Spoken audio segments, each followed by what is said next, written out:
Praise the Lord. നിങ്ങളെല്ലാവരും സുഖമായിരിക്കുന്നോ? നിങ്ങളെ ആക്കി വെച്ച സ്ഥാനത്ത് നിങ്ങൾ വിശ്വസ്തരാണോ? നിങ്ങൾ വിശ്വസ്തരാണെങ്കിൽ നിങ്ങളുടെ പദവിയിൽ നിങ്ങൾ സ്ഥിരമായി നിലനിൽക്കും. ഉദാഹരണമായിട്ട് നമ്മൾ 1 ശമൂവേൽ 13:23 കാണുന്നു. ശമൂവേൽ മുഖാന്തരം ശൗലിന് ഒരു ഉത്തരവാദിത്തം കൊടുത്തു.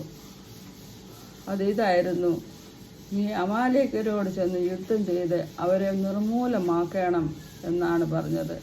അവൻ ജനത്തെ ഭയപ്പെട്ടതുകൊണ്ട് ജനത്തിൻ്റെ വാക്കുകൾ കേട്ട് അനേക പുഷ്ടിയുള്ള ആടുമാടുകളെയൊക്കെയും അവിടെ നിന്ന് ഇസ്രയേലിലേക്ക് കൊണ്ടുവന്നതായിട്ട് വായിക്കുന്നു.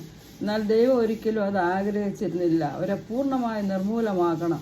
എന്തുകൊണ്ടെന്നാൽ മിസ്രൈമിൽ നിന്ന് ഇസ്രയേൽ മക്കൾ കടന്നു വന്നപ്പോൾ അമാലേക്യ രാജാവ് അവരെ ഒത്തിരി ഉപദ്രവിക്കുകയും അവരുടെ മേൽ അതിക്രമം അഴിച്ചുവിടുകയും ചെയ്തിരുന്നു.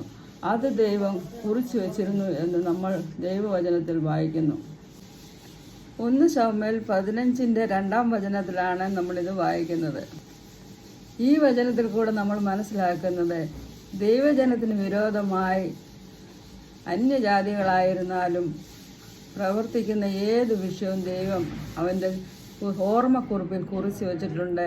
അത് സമയാസമയം അവരോട് ദൈവം ചോദിക്കുമെന്ന് ഈ വചനത്തിൽ കൂടെ നമ്മൾക്ക് മനസ്സിലാക്കാൻ കഴിയുന്നു.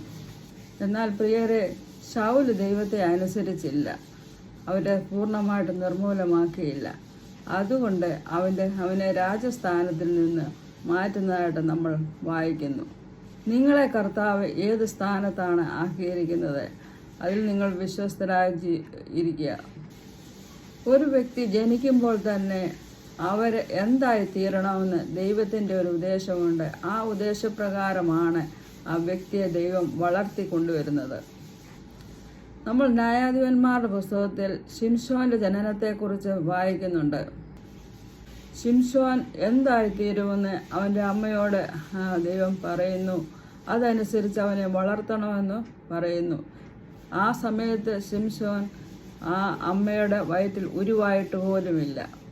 എഫേസ് ലേഖനം 1:3 വായിക്കുന്നു: ലോകസ്ഥാപനത്തിന് മുമ്പേ ദൈവം നമ്മളെ തിരഞ്ഞെടുത്തതാണെന്ന്. ഒരുപക്ഷെ നിങ്ങൾ ദൈവത്തിൻ്റെ ശുശ്രൂഷയ്ക്ക് വേണ്ടിയായിരിക്കും തിരഞ്ഞെടുത്തിരിക്കുന്നത്. ഒരുപക്ഷെ നിങ്ങളൊരു അപ്പനാകാൻ വേണ്ടിയായിരിക്കും ദൈവം തിരഞ്ഞെടുത്തിരിക്കുന്നത്. ഒരു അമ്മയാകാൻ വേണ്ടിയായിരിക്കും തിരഞ്ഞെടുത്തിരിക്കുന്നത്. എവിടെയായിരുന്നാലും നമ്മൾ വിശ്വസ്തരായി നിൽക്കുക എന്നുള്ള